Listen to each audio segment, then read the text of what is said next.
The truth about why Mace Windu never truly trusted Anakin Skywalker goes deeper than personal dislike or simple jealousy.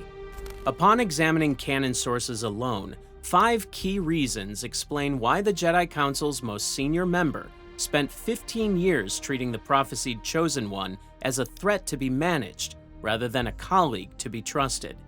What Windu saw in that first meeting on Coruscant would shape every interaction that followed, and his concerns would prove tragically justified in the worst possible way imaginable. The first reason, Anakin arrived at the Jedi Temple carrying every trait the Order had long identified as warning signs. As shown in The Phantom Menace, when Qui-Gon Jinn presented the boy to the Jedi Council, Windu's response was immediate caution rather than curiosity. The child was far older than the typical youngling brought in for training, well past the age most candidates began their instruction. Most Jedi started as infants with minds still forming, ready to absorb the Order's teachings without interference from prior attachments. However, Anakin had already formed deep emotional bonds to his mother, Shmi, and the other people who had helped free him from captivity on Tatooine. These were the exact traits the Jedi Code warned against, the very attachments that had led other promising students down darker paths throughout the Order's long history. The senior council member denied Qui-Gon's request to train the boy based on this assessment. The film establishes his reasoning as clear and rooted in centuries of Order-based experience. Anakin was too old to give himself fully to the Force without being distracted by his emotional attachments, and the council had seen what happened when students with such bonds faced difficult choices. This was a system-level caution, for the Jedi Order forbade personal relationships for reasons tested across thousands of years of hard lessons. As Yoda explains in the film, attachment clouds judgment and creates paths for fear, anger, and suffering to enter the heart, and most importantly, it opens the door to the dark side.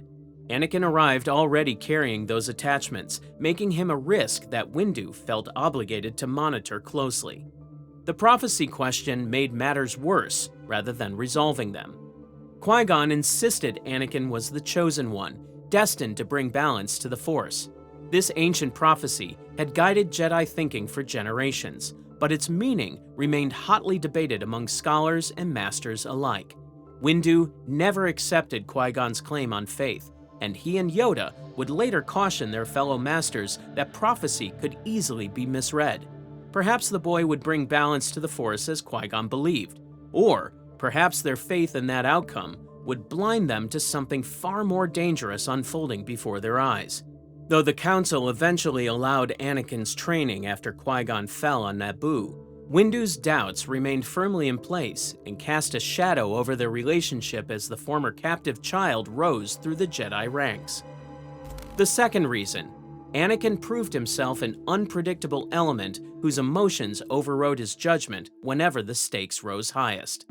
Trust in the Jedi Order was never about raw power or combat skill, but rather about the ability to remain calm under pressure, to choose wisdom over impulse, to put the mission above personal desires in every situation. Anakin's power was never in question, for even Windu recognized the young Jedi's extraordinary abilities and potential. However, what Windu questioned was whether Anakin could control that power when it truly mattered, and the answer repeatedly proved troubling to those watching his development. Obi-Wan Kenobi understood this pattern better than anyone after spending over a decade training and fighting alongside his former Padawan through countless battles. The Jedi Master constantly worked to hold Anakin back from reckless decisions, stepping in whenever his partner pushed too hard or moved too fast. Obi-Wan had lived this reality through crisis after crisis, never certain what choice the younger man might make when pressure mounted. The pattern showed itself early and dramatically during the Battle of Geonosis.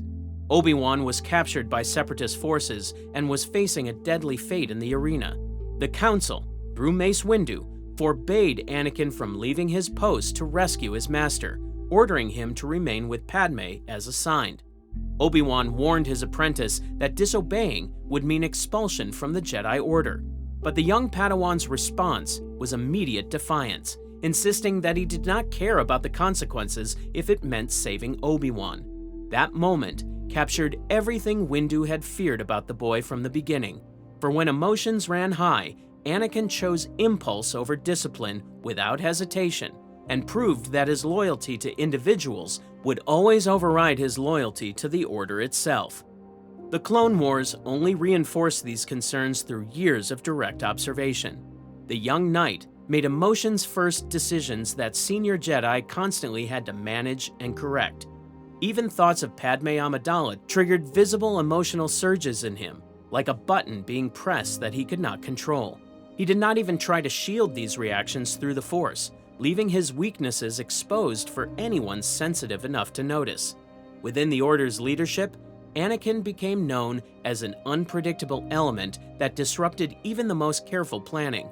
The three most important people in his life all worked efficiently and carefully toward their goals.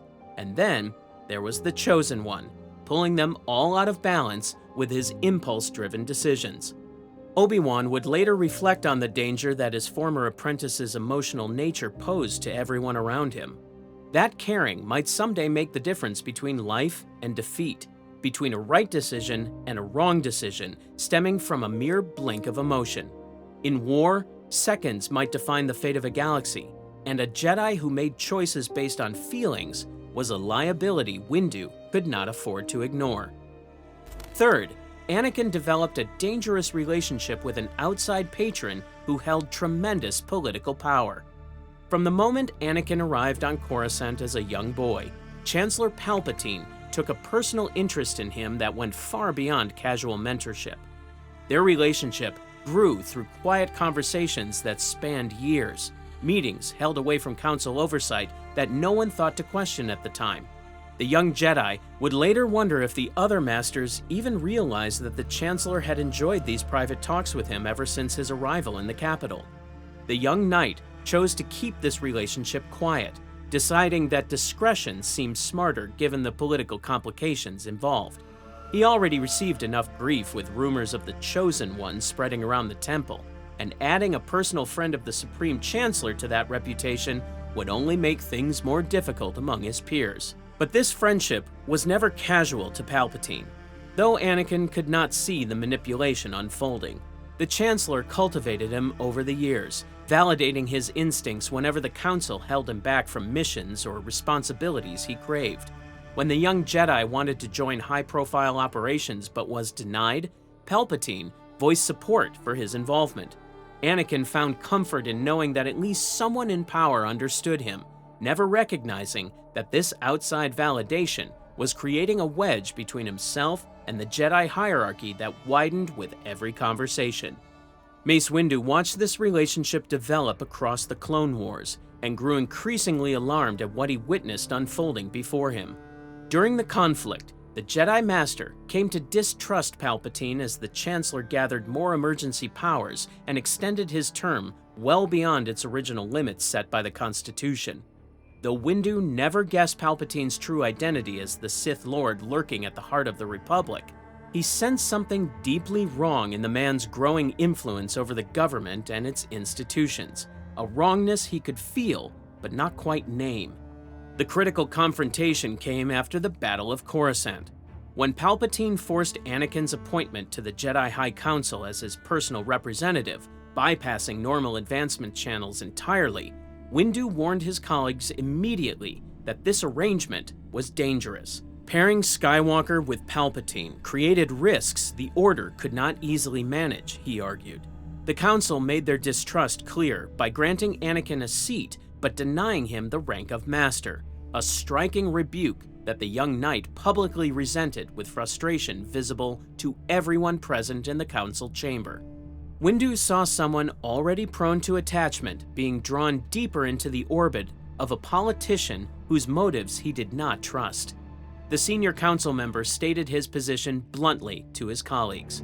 He did not believe Anakin could handle this assignment, and he did not trust the young knight's judgment in matters involving the Chancellor. Windu had watched Anakin for years, and everything he had seen only added to his concerns about this dangerous political situation. Anakin himself counted Palpatine among the most important people in his life, alongside Obi-Wan and Padme. That admission revealed exactly what Windu feared most: divided loyalties that could break apart at the worst possible moment. If the young Jedi's heart was split between the Order, a secret relationship, and the Chancellor's office, how could the Council rely on him when the stakes reached their highest point?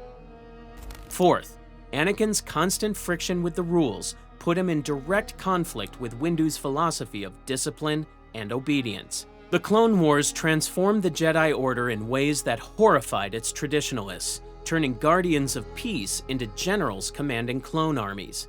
Mace Windu spent much of the conflict on Coruscant, directing the Jedi in their wartime role while watching the institution he had served for decades strain under impossible pressure. The senior council member believed the Order's survival depended entirely on discipline during the crisis.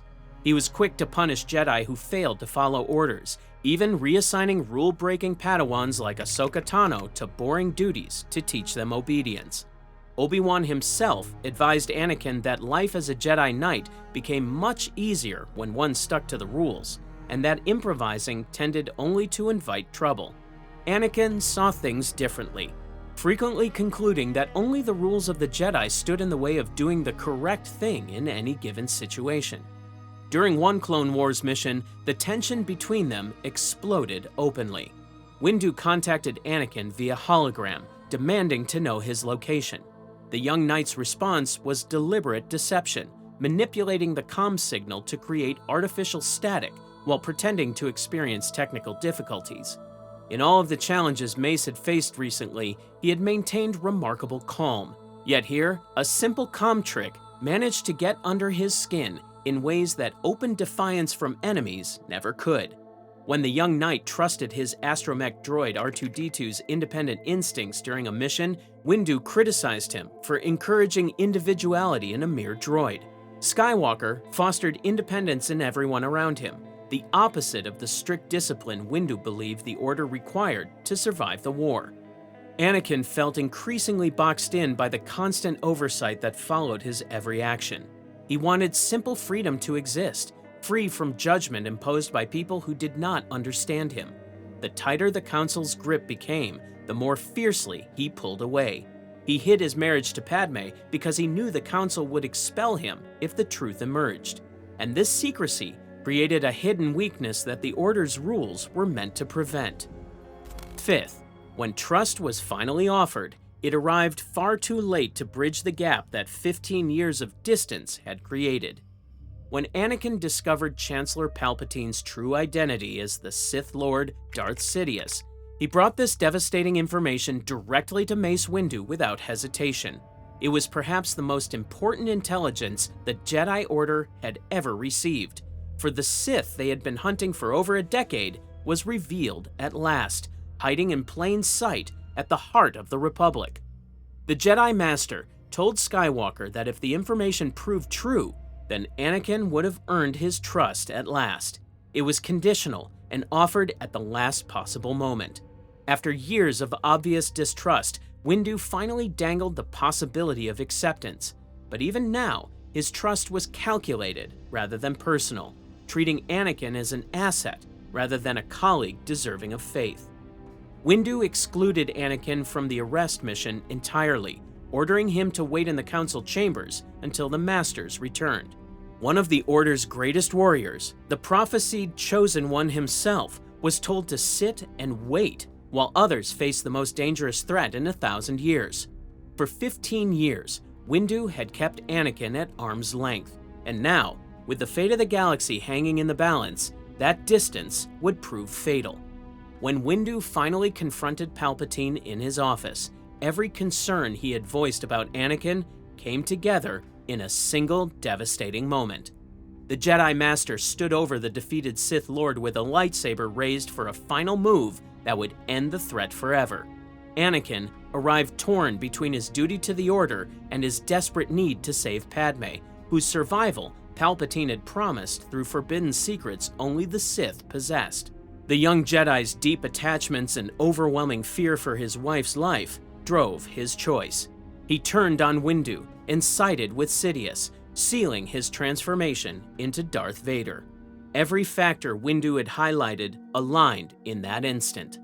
The The prophecy doubt, the emotional attachments, Palpatine's corrupting influence, and the lack of discipline under pressure. Obi-Wan would later identify what he felt during his lonely exile on Tatooine as he reflected on whether rigid adherence to the code had pushed Anakin toward defiance. Regret. Mace Windu did not distrust Anakin because he lacked power, but because power without predictability was a liability the Order could not survive. The question was never whether Anakin was strong enough, but who he would be when everything demanded a choice between duty and attachment. Windu's fears were proven correct, but being right is not the same as preventing disaster, and the distance he maintained left no bridge when one was needed most. The full scope of Palpatine's manipulation stretched far beyond what any Jedi Master recognized until it was too late. For those seeking to understand how the Chancellor orchestrated the Republic's transformation into the Empire over many years, one comprehensive examination traces his entire history across 7 decades of scheming.